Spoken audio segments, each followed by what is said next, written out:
L'accès aux prestations sociales est de plus en plus numérisé et face à cela, la fraude sociale s'adapte et se complexifie. De ce fait, la lutte contre la fraude doit également s'adapter à l'aide de nouveaux outils. En cela, des outils de détection se développent, mobilisant notamment les adresses IP et les empreintes machines, que l'on peut regrouper sous le terme de données de connexion. Les données de connexion renvoient à toute information collectée lorsqu'un utilisateur se connecte à un réseau informatique. Elles permettent aux organismes de sécurité sociale d'identifier des irrégularités de comportement ou encore de déceler des réseaux de fraude. Toutefois, ces données de connexion relèvent également des données personnelles des utilisateurs de nos services. Les organismes qui les utilisent doivent donc respecter un cadre juridique très strict, tel que le RGPD, la loi informatique et liberté, ainsi que les contrôles de la CNIL.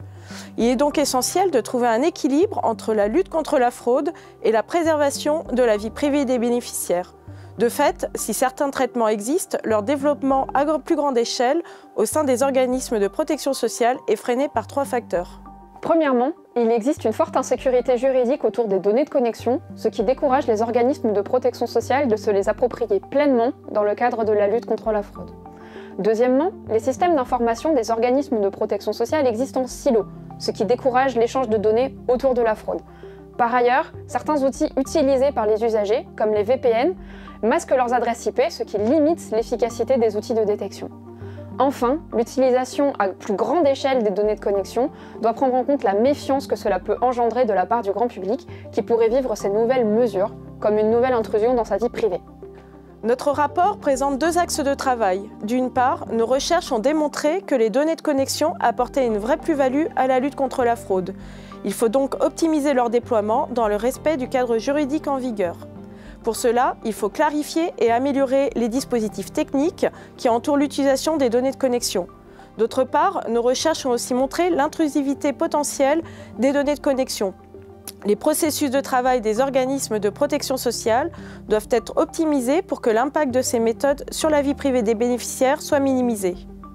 Nous suggérons donc 3 types de solutions pour déployer de façon juste les données de connexion au profit de la lutte contre la fraude. Sur le plan juridique, nos propositions appellent à clarifier et sécuriser le cadre juridique en vigueur, notamment en s'appuyant sur l'échange entre acteurs au sein des GONAF, coordonnés par la MICA. Sur le volet technique, nous préconisons à encadrer l'usage d'outils comme les VPN pour détecter les fausses adresses IP, généraliser les outils de détection d'irrégularités dans les organismes qui ne les utilisent pas encore, ou encore mobiliser l'identité numérique pour limiter les usurpations d'identité.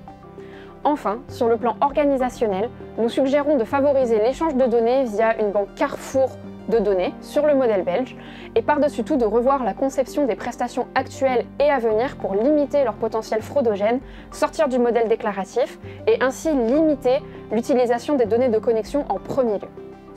En somme, il s'agit de déployer de manière juste et équilibrée l'utilisation des données de connexion au service de la lutte contre la fraude, tout en respectant les droits et les libertés des usagers. L'objectif est de renforcer la confiance, notamment du public, qui est la clé du succès de nos propositions.